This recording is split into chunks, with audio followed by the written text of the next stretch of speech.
Hey everybody, it's Robbie. So I just wanted to film a quick video today telling you guys how to remove your high pressure relief valve. Mine has been failing and my idle fuel pressure has been really low. It's been sitting at about 200, 250, which is way lower than what it should be. It should be around 430, holding constant.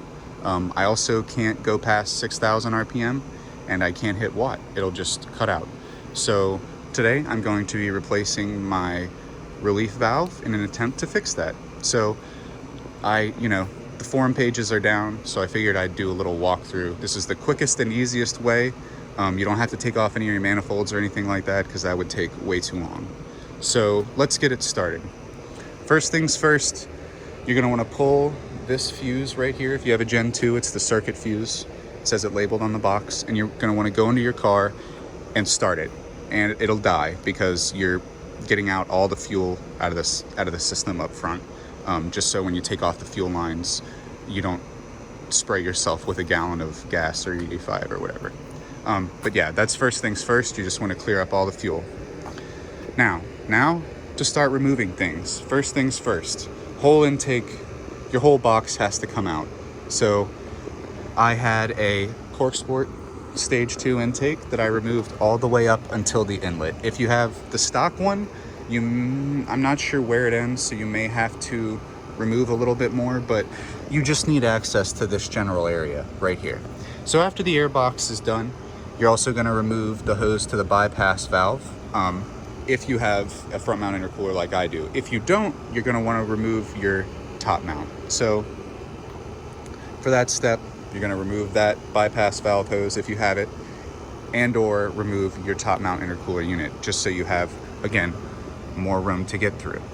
All right, so once you got that done, it's time for the stuff that'll probably get you the most dirty, which is this coolant line, which should be running directly next to your intake right here. You're going to want to pop that off. Be careful. Stuff is going to come out, so have some extra coolant handy. You can see that I fucking made a mess. But once that one's done, you're also going to want to remove this coolant line right here, which is also a clip. They both have similar little clips that you can get off with a needle nose. But once that's done, you're going to have access to what we're here to remove, which is this right here. That is your high pressure relief valve. Now I had you're supposed to use a 17, but I had an 18 on hand to break it. It's really not on all that much, but you're going to want to use a 17. You're going to want to use one of these ratchets because otherwise you're going to have to remove, I think, what is the EGR, and honestly, I didn't feel like messing with that. So get yourself one of these and a 17, and you should be able to pop that sucker off. It's held in tight initially, but you should be able to move it with your fingers after you break it. So guys, that was a pretty quick rundown, but it's not actually too hard. You don't really have to take all that much stuff off. First thing is your intake, then you're going to remove your bypass valve hoses, then your coolant lines, and then you should have access to the relief valve. And again, that was a 17 to remove it. The rest of the parts should be 10 millimeters. That's what I use to get all my stuff off, as well as some needle nose pliers and a screwdriver for some of my clamps. But yeah, guys, besides that, it's not too hard. Took me probably 2 hours.